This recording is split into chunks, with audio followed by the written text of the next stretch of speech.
Good morning, United Kingdom. Good morning.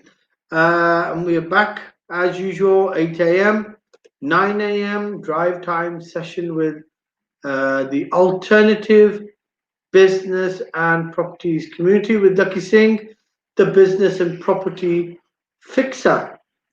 And good morning. We've got, I think, Lakhi on now. Yes, Lakhi Singh, good morning, sir.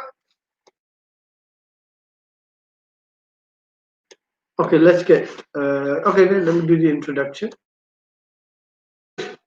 As usual, we have a lot of hot topics that we're talking about. And one of the key sayings of this week is don't limit your challenge your, don't limit yourself and challenge your limits. And we've tried to play it in context of the lockdown. So we're looking at people being positive about the lockdown, or at least trying to set limits within the lockdown, or challenge those limits by challenging yourself, really, not by challenging the system. So we're not saying go out there and challenge what the government says about the lockdown, but we're saying challenge yourself. Try and stay within the bounds of lockdown, but make lockdown merely a transition.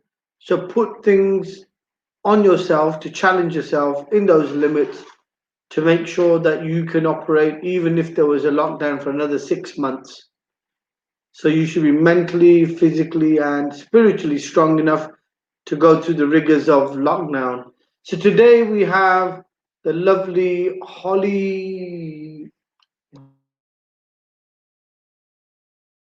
Holly Jennings, and she's joining us. I think, if I'm not wrong, Holly Jennings is in Sheffield.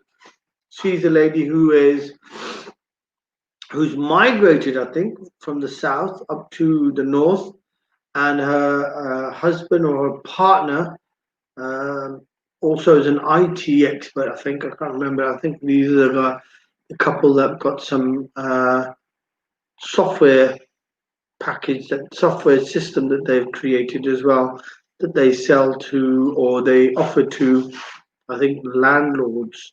And I think they're into social housing as well. I'm not sure. I'm going to remind myself. I'm going to excuse myself if I've made a mistake in there. When we get Holly on, it's been a while that she's not been on, but I'm so glad to know that she is on. So the weather. First question. We don't know because we don't have Lakhi Singh to tell us. Have we added Lakhi on? Add Lakhi Singh on then, so we can ask him. Good morning, Lakhi Singh. How you doing? Good morning. Can you hear me? So what's the weather like there in the south of England, southeast London, central? It's centre, just what's the weather like? It's very rainy. Very rainy. Okay, good. Well, no rainy, no cornflakesy. So lots of rainy means lots of cornflakes. So it's a positive way of looking at the rain. And generally, what's the weather? Is it mild? Is it cold? Is it windy? It's not too mild, but it's raining quite a lot. So raining. Excellent.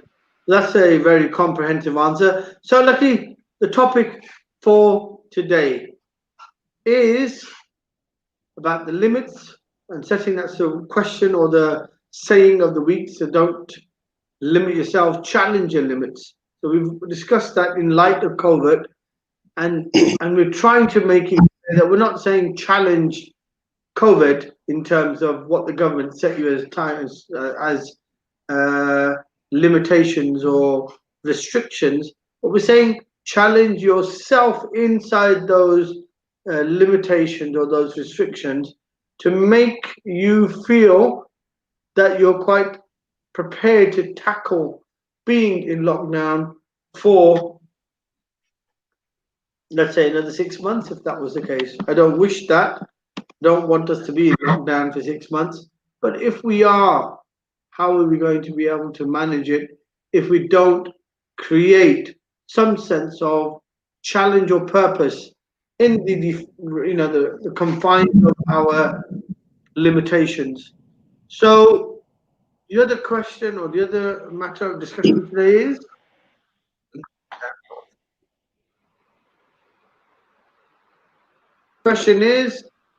should landlords operate as individuals or should they operate as corporations or companies? An important question. I think a question that became live last year, April, I think, when it became enforced, and that was, well, not last year, actually, sorry, the year before, 2019, and we're already gone forward 2 years. I think the last year in COVID has sort of like just wiped out from our memories. I don't even feel like I was actually in 2020. What do you say to that, Lakhi? Isn't that the way it feels? Like 2020 just rushed us by and we never even got to experience 2020 properly. Isn't that what it feels like? I don't think so necessarily. I think it all depends on your mindset. I think most people got caught up with the media hype and frenzy around everything that's happening around them. But I think if you're quite focused internally on your own internal self, then I think it's just been probably just a normal year. I think we shouldn't really get into the hype of everything that's going around you and actually make it become all encompassing. But I agree with the general point. I think a lot of people do feel that the whole year has just passed them by because they've been twiddling their thumbs at home.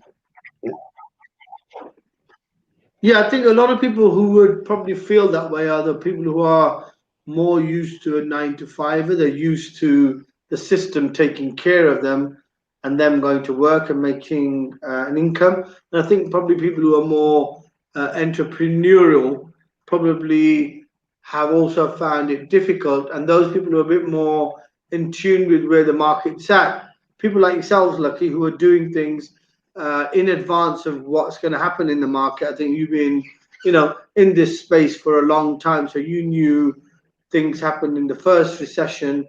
Now it's the second recession. Now it's got an extra cocktail of COVID in it, and somehow, somewhere, you're actually in the right space. So you're probably finding it different to the majority. You're probably in a different space to the majority of people, especially those who were somewhat 9 to 5ers or looking at their businesses through normality, not abnormality, which is where we're at. Having said that, before you answer those questions and we go on, we have waiting in the back there, Holly from Sheffield. Can we have Holly on? Waiting in the background. Holly. Morning, Holly. Morning, Holly. How you doing? Morning. Morning.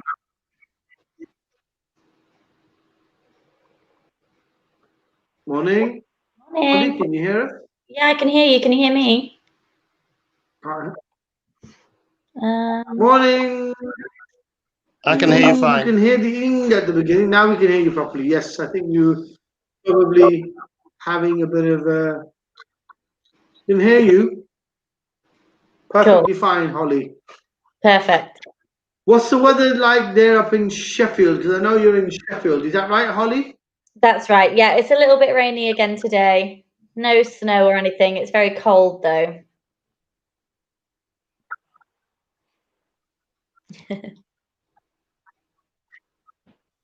Okay, very cold. Okay, so the question for today. Should buy-to-let landlords, people going into property, should they operate individually or should they operate out of a company? What do you say to that question, Holly? The first question to you this morning.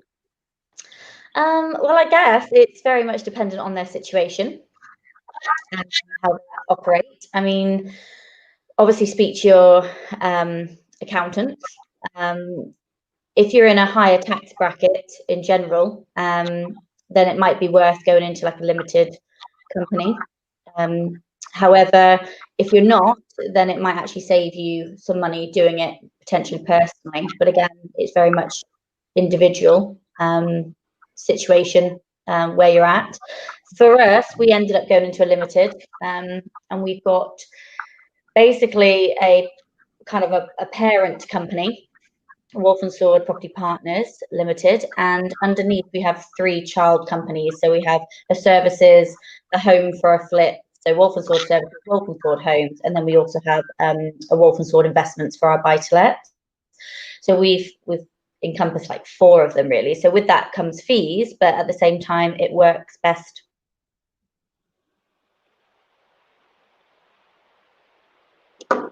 Right. That's a very comprehensive answer for Holly there. Yeah, generally it depends on each person's individual circumstances. But because Lakhi Singh, you're a bit more in tune with the upcoming changes in law and what's happened in 2019 and change in the tax law, what do you say to that question? Do you think we should operate individually, or should we really be operating out of a company? Because of the tax law changes, what's happened is about 4 years ago now that the government introduced a law over about 4 years where you can't use your mortgage interest to offset against tax anymore. So that's quite a significant burden on a lot of landlords. So if you were an existing landlord, you were benefiting from all that income pretty much at a much lower tax rate. That probably pushed up a lot of people that were higher earners into a more significant tax rate. So I'd say that that's probably the most significant reason for a lot of people moving into company structure. And I think the whole company structure is also fraught with a bit more detail than just the tax saving. I think there's a lot more to, if you're going to buy and hold assets, then there's look at your tax structure a bit differently. If you're going to be buying and selling and flipping, you need to look at tax. There'll be another tax element.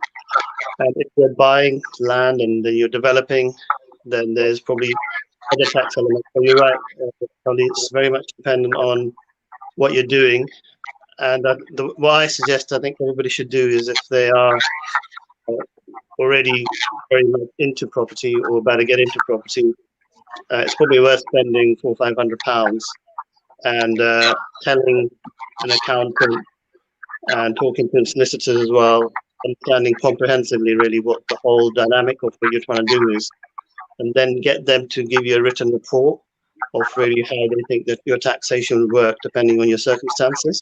So you can't go too wrong if you did it that way, to be honest. Excellent.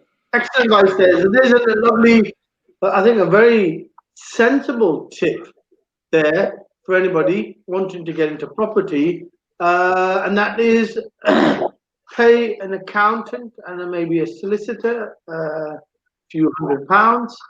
That few £100 may be well spent rather than trying to get different answers from different people, giving them the document and the write-up of what you propose to do and get a written explanation from them may be a good way of doing it.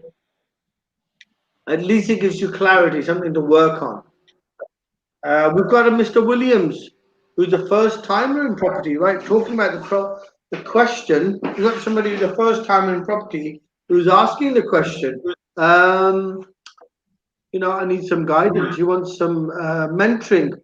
So, excuse me, ideally, probably good for you to join the ABS, the Alternative Business Property Solutions community, and you'll probably find lots of people out there who are happy to give you advice. And also, obviously, taking a look at the RAC membership program, because that is an excellent tool to network and find people in property and also seek solutions for yourself. Okay, Holly, what's the environment like there in Sheffield? Because I know when we spoke last, you were into, I think it was working with the local council, and you're doing a bit of social service departments, I think, if I'm not wrong, in a slightly more upmarket area within Sheffield. Is that correct? We have a team that we work with, Easy Let Angels in Sheffield, and we work with the council, the emergency team, for the rent to SAs that we had. Because we are not able to use our service accommodation for, pleasure and travel and stuff like that, it can only be, essential business people.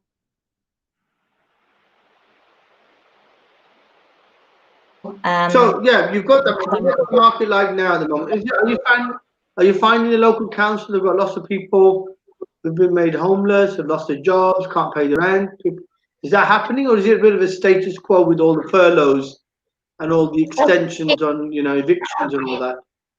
Yeah, I mean, I think it seems busier because I think there's not as many people right now offering a service where it's completely self-contained. The council might have used more kind of like little and stuff like that, but if they're not self-contained, then they might not be able to use those at the moment. So I think we're just seeing an influx, and it has kept us pretty fully booked, to be honest, throughout the whole of the lockdown so far. Touch wood, it's all been good, right? Okay, good. But then you've got keys for Christmas for. So it's moving still. We can still do stuff. Moving. Okay, so I think there's been many inquiries about people wanting to get into service departments, and I think it's a unique little model, and it's probably the future as well, because we've discussed it on many occasions. Lots of different callers or people come on to the drive time and spoke about service departments and the fact that the future may be service departments because the high street's going to dwindle out, etc., etc. So, Lakhi, what do you have to say to that? I mean, should people start looking? Because if you're going to go into something which is new, like SA, which is fairly new, what advice are you giving to people, or what type of direction would you give to people in using that model to purchase properties? And can you claim any clever concessions on SA type of apartments? Actually, I don't know the technicalities in SA because I tend to work a lot more with property developers and clients that usually tend to buy and sell refurbished properties. But I think SA is a really fantastic model for. But I think you just got to do your numbers, and I think Holly obviously do the best courses in England and done all her research, and she's found Sheffield, which she loves, because the properties are quite low in terms of purchase price. So I think the yields are probably the most critical thing if you're doing a social accommodation, and the demand. So if you've got a high area of demand, you're right next to a hospital or an establishment that's actually going to warrant a lot of recruitment of staff, then I think you're perfectly placed. You can't go too wrong, especially, let's just say, in this market, always it would be hospitals anyway, regardless of COVID-19. So I think, yeah, it's a very good model for creating cash flow and actually building up more of a purchasing type cycle for buying properties as well. So what sort of yield are you getting in sunny Sheffield? Well, we're really just right. Okay. Just getting Sorry. Oh, hello. What did you say, Holly? Am I back? So you cut off for a second. Sorry, Holly. I was just saying in answer answer to the question. Yeah, you're back. You're back. I can hear you. Can you hear me? Okay. So yeah, no, for us, it's more about kind of surviving the lockdown, to be honest. So of course, normally we would be making a lot higher cash flow. But at the moment, because we're helping, you know, NHS staff and you know, people that are self-isolating in the council, of course our prices have to come down to support them. So we're just kind of covering costs, and we might make a little bit on a busy month, but most of the time it's just seeing us through this period. But hopefully later on, I mean, before everything happened, it was working really, really well. Excellent. Okay, so what type of contracts do you have? Are you actually acquiring the property and pulling them out, refurbing them as SA, or are you taking it on a rent-to-rent? They're rent. How is it? The rent-to-rent. So, okay, you take them off and you spend some money on them and refurb them out or kit them out to be service apartments. Is that the way it works? Yeah, so we approached landlords that potentially have empty properties, no one's renting them, and we offer them a monthly return for that property. We rebalance them, and then we fill them more as a SA model, with the management and the know-how and things like that. So the landlords are very happy with that setup because they're getting something every month consistently under a contract rather than potentially nothing at all. And then but it's definitely, I would say service accommodation is always going to be a little bit risky, especially right now.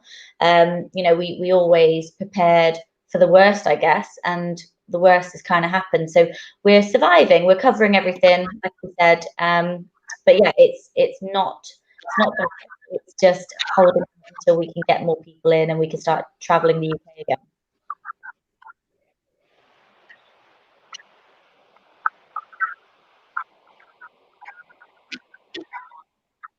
Excellent. Right. Okay, we've got a big shout out. D20man.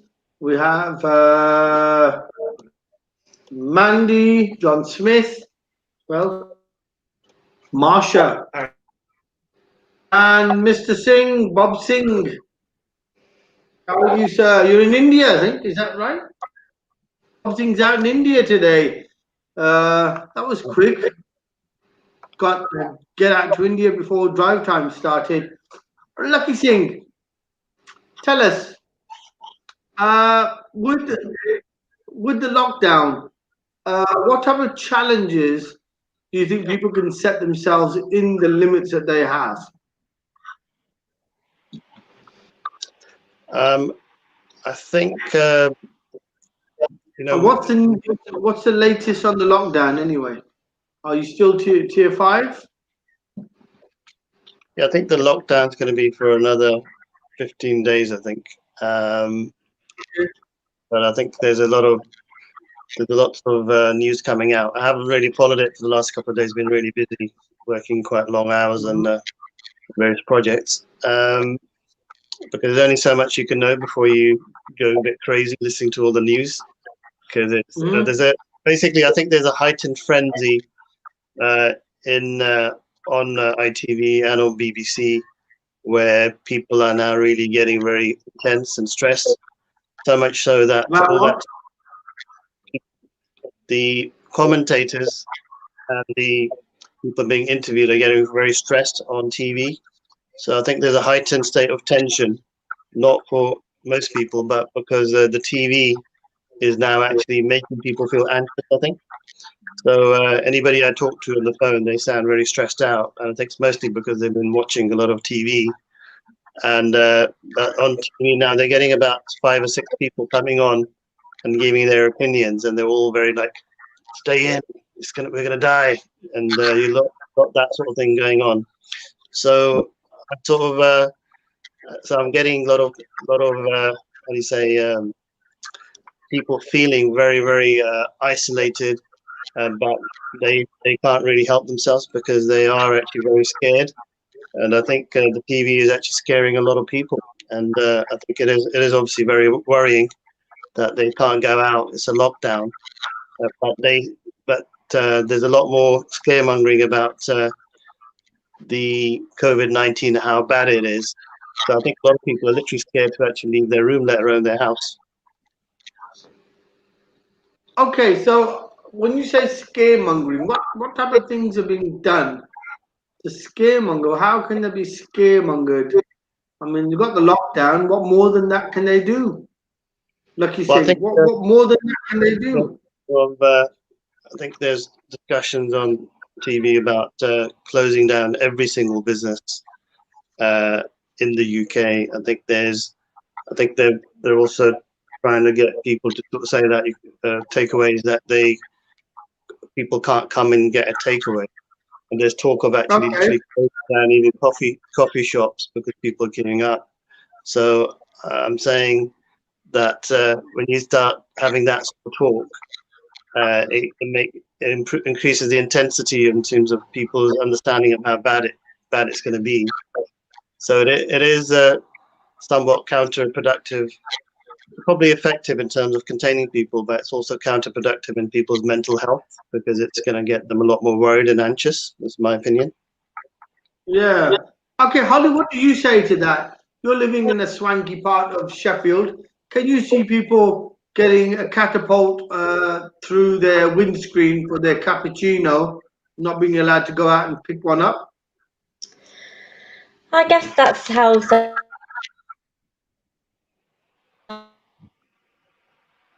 people would feel. Yes, I can. Or am I there? Me and Nick, we're quite self-contained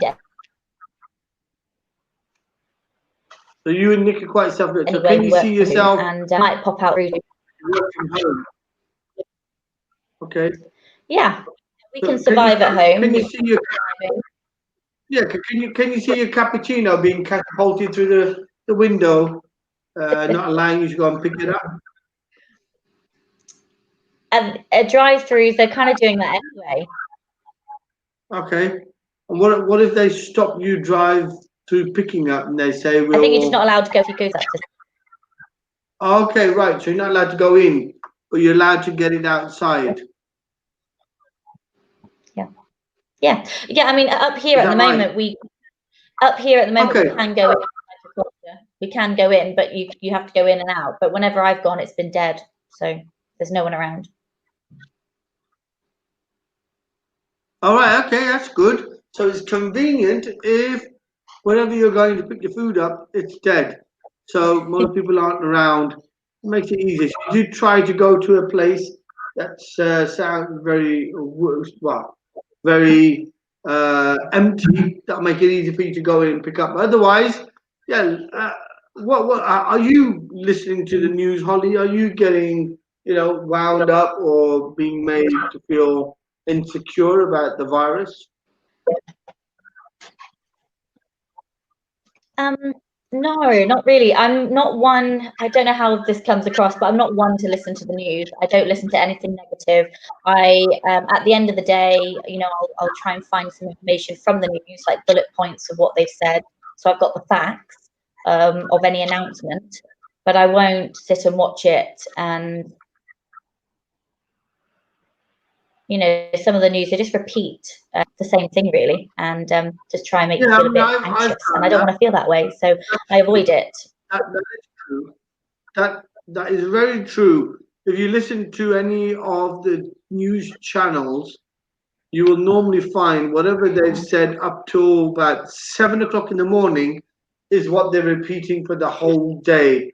So, Lakhi Singh, can you give us a something to keep people focused? I think it's probably a bit of good advice. You've been, you've had hands-on experience. You've kept yourself very positive. You've got a healthy mind, healthy body, and strong spirit. What advice can you give people out there who are getting stressed because they're watching the news?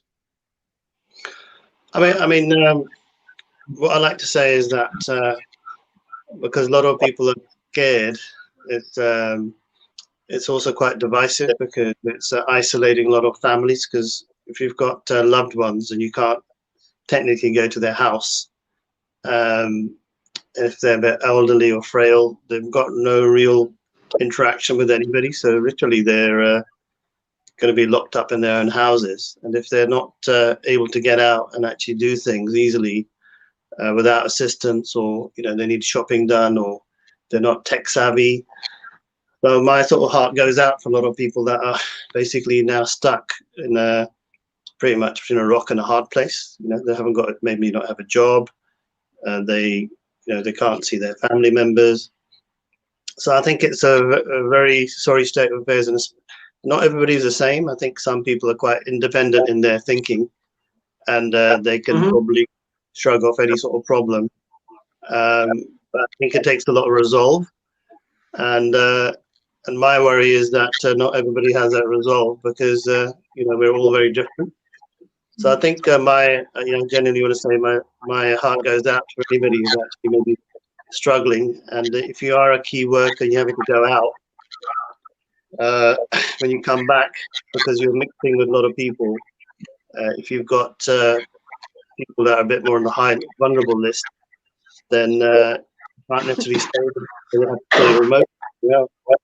So it is like literally like a time of great upheaval for a lot of people, and I think it's affected a lot of my close friends in a very sort of negative way from that point of view, because they're literally isolated. So they basically, from going out, events, meeting, to then just being at home, and if they are working, then it's just food. So it is very. I think it's a very worrying time. I think you can imagine being like a prisoner. Your home is your prison in some ways, although it be temporary. But it's been going on now for about literally, it'll be coming on to a year in March in terms of the upheaval it's caused. Right. Okay, Holly. Switching back to you in Sheffield. Are you finding? I mean, you're used to working from home. You're used to working in somewhat in isolation. Do you find issues in health, or do you find there are limits in this lockdown that are affecting you? And are you challenging yourself to try and make yourself a bit more positive to the general environment, or are you quite, is life as it was type of situation? It's a hard one, isn't it? I mean, obviously life isn't as it was, but actually I find that my life, other than seeing my obviously dear family and friends, my life has actually improved. Before I was super busy, in the sense of lots of engagements and visiting people and stuff like that, amongst the stressful work environment that I was going through.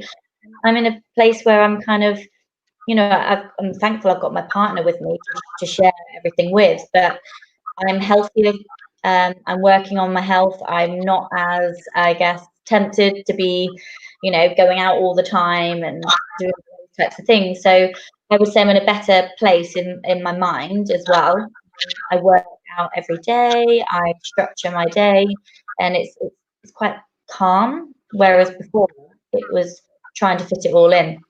Driving everywhere and fitting every in. I mean, I think it confirms this point, doesn't it? It affects different people in a different way. Yeah. And for you, it's having a positive. And this is what we talked about this. There's always a silver lining in every grey cloud, and obviously you're representing that to say, well, actually, you got more time for yourself. You got more quality time for yourself. Is that right, Holly?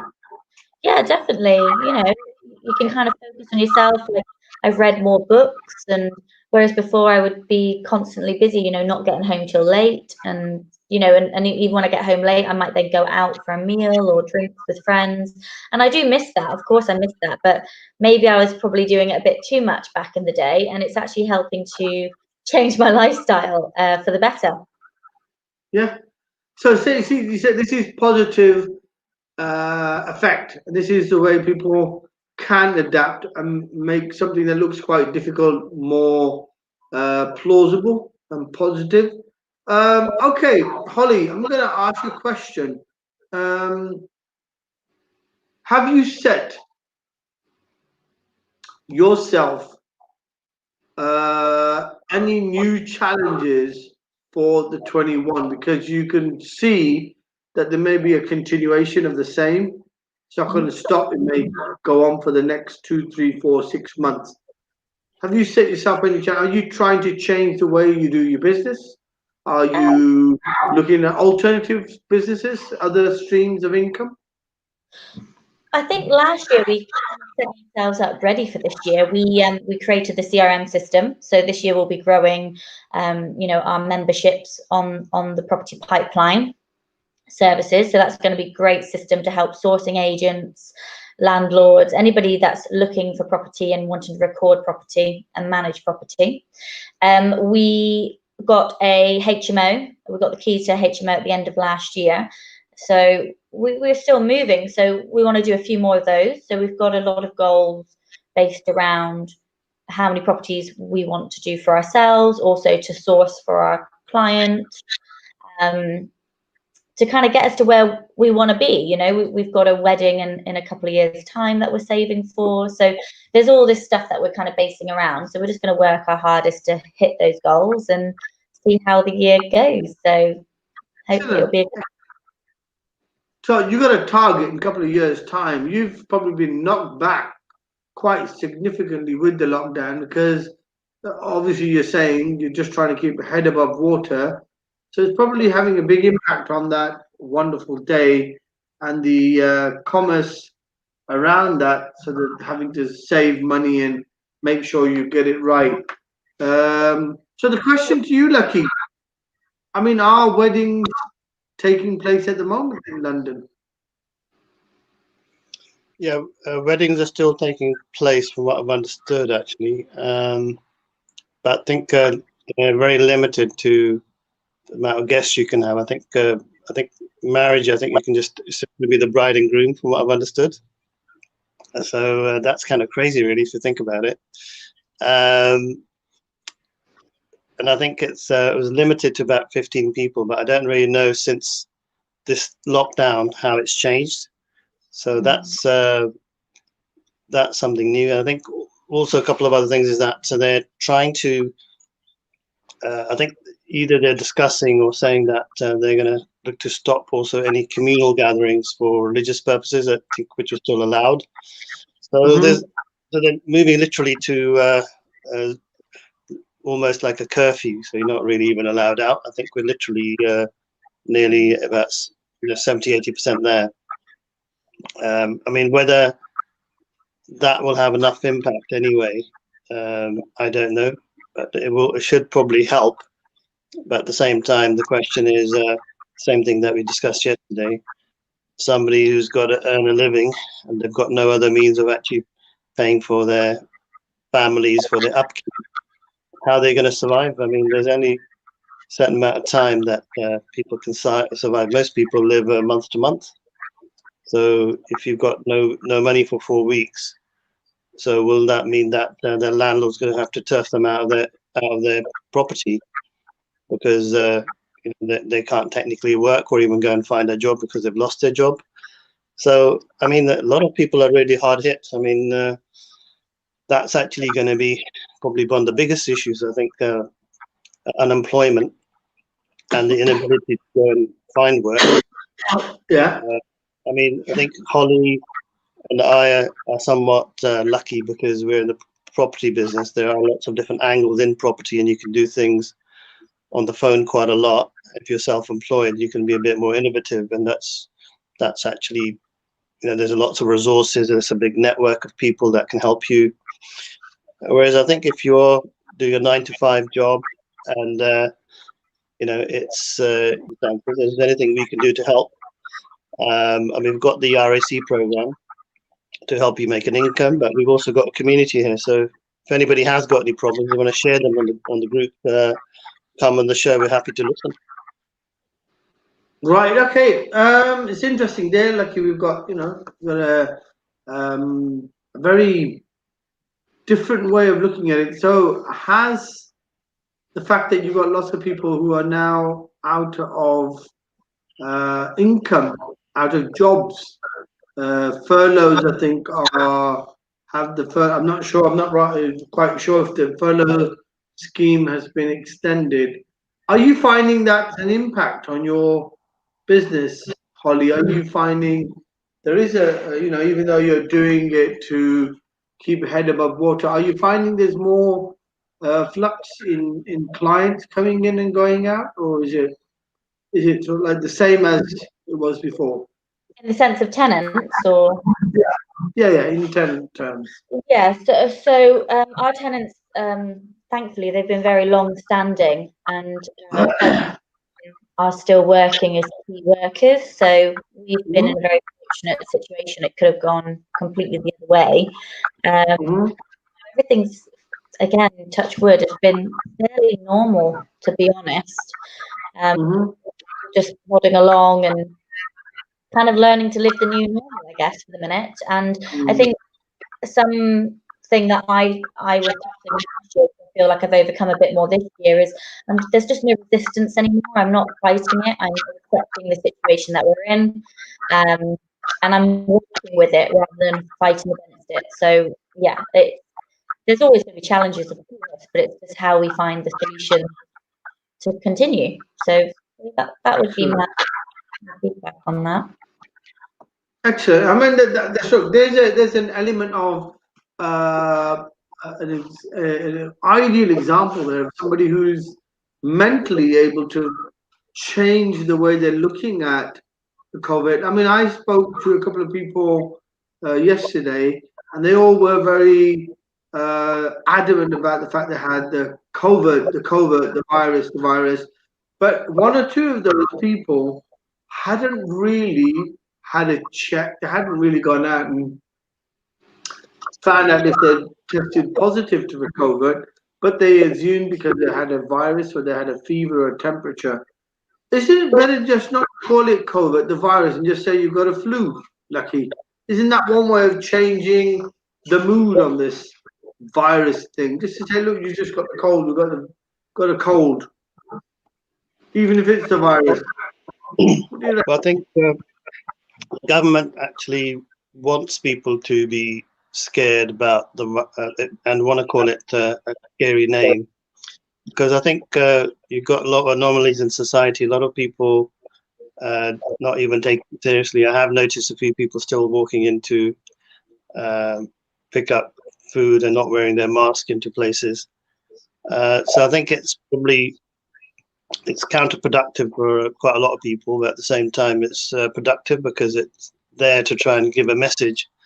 So where do you draw the line? I don't know. I think it's a difficult one because you've got 65 million people with all very different ways of understanding things, and to try and get them to be all working in the same way and thinking with the same sort of rigor and safety of others is not really that easy. A comment from Carolyn, who talked about maybe the accountability of government. I think she's talking about accountability of government and the fact that lots of children are being they've had the food snatched from their mouths. I think that's the way to look at it. They've not been able to get their food, natural food supplies. I mean, by Marcus Rashford. Is he the footballer in Manchester, I think, who's decided, because I think his mother was on food handouts, and he's decided to turn that around, and he's been a bit outspoken and has voiced his opinion about the fact the government's probably withdrawn food tokens for children or whatever. Because Holly says she's accepting the situation, but then you've got people who are saying, well, there should be an element of challenging. This goes back to the saying of this week, challenging your limits. But isn't it a fine line? Because challenging government, challenging the information that's being transmitted, challenging the environment that's been created, doesn't that fall into a bit on the side of anarchy, Lakhi Singh? If you're being told that you've got to stay into your betterment, don't we rely upon the people we elect as our representatives to be honest and truthful with us, and the information they're providing is accurate and correct?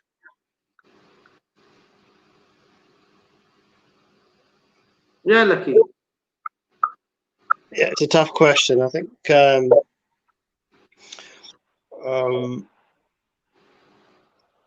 yeah, to be honest, there's a lot of misinformation as well, and the government necessarily is reliant upon a lot of scientists and people that are not aware of what's happening with what the implications of what they're saying is.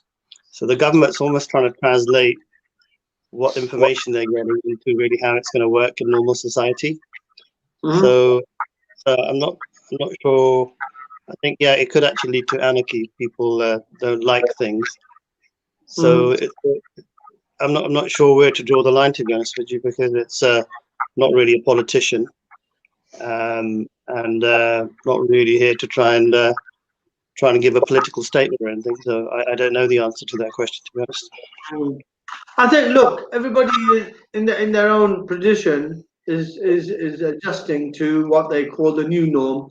But Holly, you're saying, accepting the situation is one way of being positive, because if you can't change what's happening, might as well adjust your own lifestyle or the way you're doing business and the way you are moving around, because there is no benefit with trying to question a system that's so big above and beyond you on your own. So it's a mind thing. It's a mind thing, isn't it, Holly? It's how you perceive of change, and I think people don't like a change that's implemented or forced on them. They like to change themselves. And I think that's really what the problem is, isn't it? You can decide to change yourself. You could decide not to go out so much and have dinner at home, spend less money out on food and on evenings out, because you're busy, and you could quite easily sort of decided, right, we'll have more home cooked food. But the situation is made that decision for you, and I think that's what people don't like. Isn't that the way to look at it, Holly? Isn't that what people don't like? They don't like to be told what to do, especially when they're being. Yeah. I don't like getting told what to do either, but and it is a battle. So probably from, I think it was April last year till now, I've had a coach that I've been working with. It's not something that I felt I could do alone. I really wanted to work with somebody, and it was Hugh Coaching, if anybody wants to know. But Helen, who works there, she said it quite often actually, and it really resonated with me. Like, you can only control the controllable, and only you can make the decision in your life. So, okay, I might not be able to do as many things as I wanted to out and about, but I can plan my day. I can choose whether I get up at midday or 1 o'clock, or I can choose to get up at 7, maybe earlier if I wanted to, do some exercise, have some healthy breakfast, spend a bit more time on, making sure I'm eating right, setting myself up for the day, choosing to read books, choosing to connect with people through networking on social media, through platforms and everything like that. Like, you can choose to take those positive steps. You can choose to accept that, I can't control, what's happening out there, but I can definitely control my day. I can definitely control who I talk to, who I surround myself with, not in a physical sense, but in a sense of connecting with. There's friends that I am more close to now than I ever was before, because I see them probably every day, every other day, doing like an exercise video together on Zoom. We've made those choices. I mean, I could have chosen, I give up and stay at home. And, I'm human too. Back in March, when I first heard the news, I very much felt like that. I felt like, for a good 4 weeks, I was just like, well, I don't really know what to do here. I felt a bit stuck. But I can't be like that for a whole year. You know, personally, I've chosen not to be like that for a whole year. So I've made changes. I've grown my business. We've worked on new things, and we just got to keep positive. So, you know, just control. You can only control the controllable. Okay, say, I think so. Who's the person you said who's giving you some mentoring or taking some guidance from? What was the name again? I have a property coach, but then I also have a personal development coach and business coach who's called Helen from HW. She's been great. She's been my rock. She gets my mindset if I'm having a difficult time. And you know, she's just actually launched a podcast on my Facebook. Go to my Facebook page, and you'll hear my journey. You'll hear it all. It's very raw, emotional. Excellent. But it's a change. I think everybody should have a coach. I think if you need a comedy coach, then you got BJ Sal. Yeah, very funny. Well, I've got something funny for you to say, Lakhi, the property fixer. Carolyn says that Holly's brought a lot of beauty to the Property Fixer show. Obviously, not talking about me because I'm quite smart. I'm talking about you, Lakhi. So, leaving that aside, getting a coach, I think, Holly, that raw, process you've gone through could be quite inspirational for lots of people. I think people find it, a lot of people like to read autobiographies, not because they want to, peep into someone else's life, but to try to resonate with the things that you find in your own life and you find are happening in anybody else's life. And obviously, when they're a bit more sort of like high profile, or they're a bit more a VIP or a bit more in the public domain, you try to resonate with those people, finding that they have equally same issues that they have to handle, and it gives you a lot of comfort. I think when you find, oh, actually, that person had to look at this thing in such way. And I think, Holly, it'd be excellent if we could put you, or can we share this this podcast and the story? Is there a way of doing it? I'll find out from the technical team, but I'd love for people to get the advantage of going through your experiences to become stronger themselves. Because I think in this, it's like you said, in this environment, you can only control those things you can control. At least you can give something back and let people take from that what they want. Lakhi Singh, excellent advice, isn't it? Only control the things that are controllable or can be controlled. Don't try to control those things which are outside of your remit. What do you say to that, Lakhi? I think it's sometimes it's just a simple statement that can actually have the biggest impact. So I think a simple statement like that is probably is significant, because it allows people to just get clarity, because they're in a situation that they can't control. It's outside their control. Their job, their travel, their food, their ability to connect with others. So you can't control pretty much hardly anything, but you can control yourself.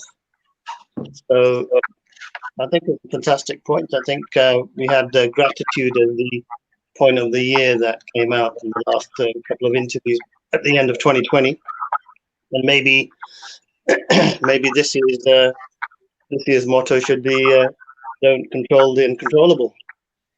Don't control the uncontrollable. That's probably the other way of saying. I think I'd say don't try to control that which cannot be controlled. I think that's probably another way of putting it.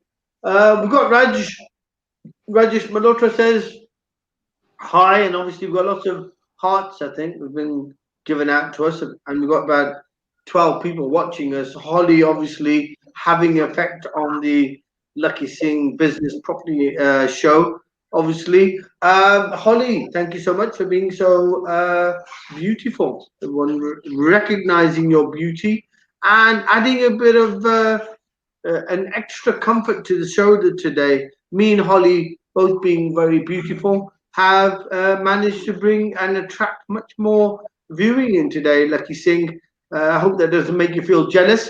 I'll go over to Holly and ask her, which way would you say it would be? Is it don't try to control the uncontrollable, or control only that which can be controlled? Which is the right way to say it? I think they mean the same thing. I think you can take it however you want to take it. It's just to accept, yeah? Control the things that you can control.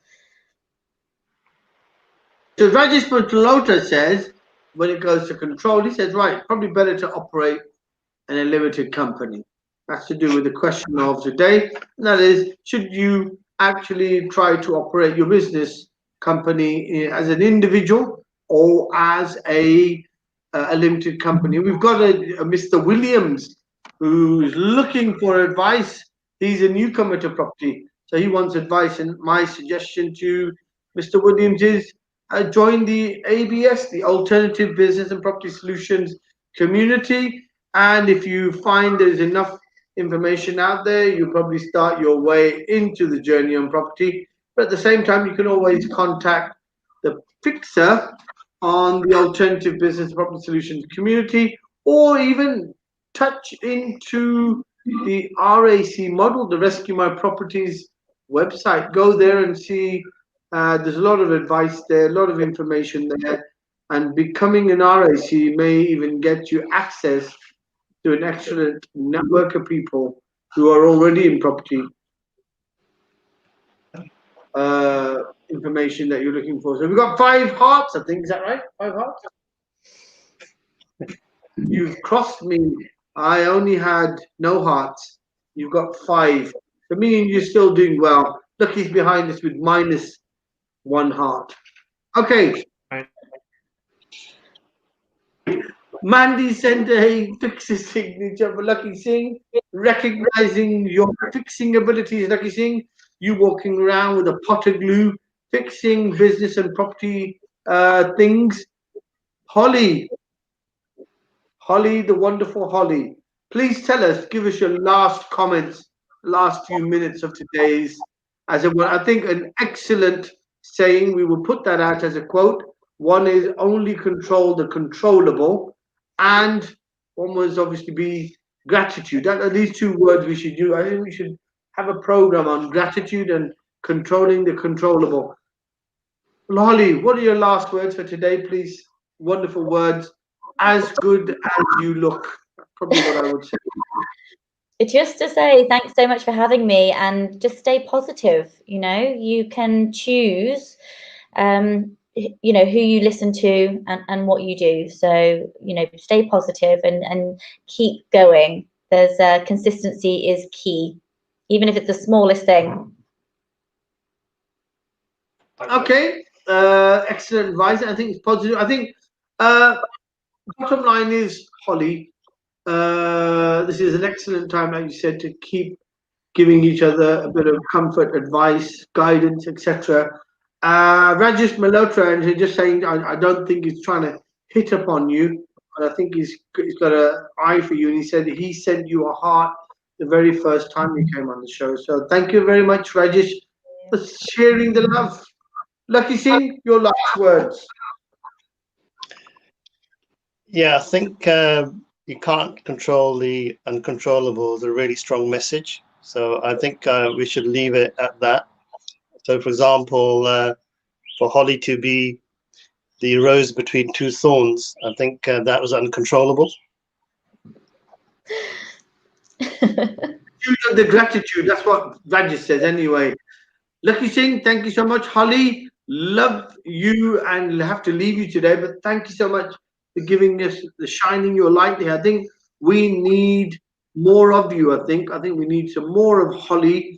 Whenever you get the chance, do come back on and then share some of that podcast experience with you. I'll see if the technical team can hook up your raw live experience of this last year. I think it'll be a very inspirational for lots of people. We've run out of time. Lakhi Singh, see you tomorrow, 8 a.m., 9 a.m. drive time every morning. Alternative Business and Property Solution Community with Lakhi Singh, the Business and Property Fixer.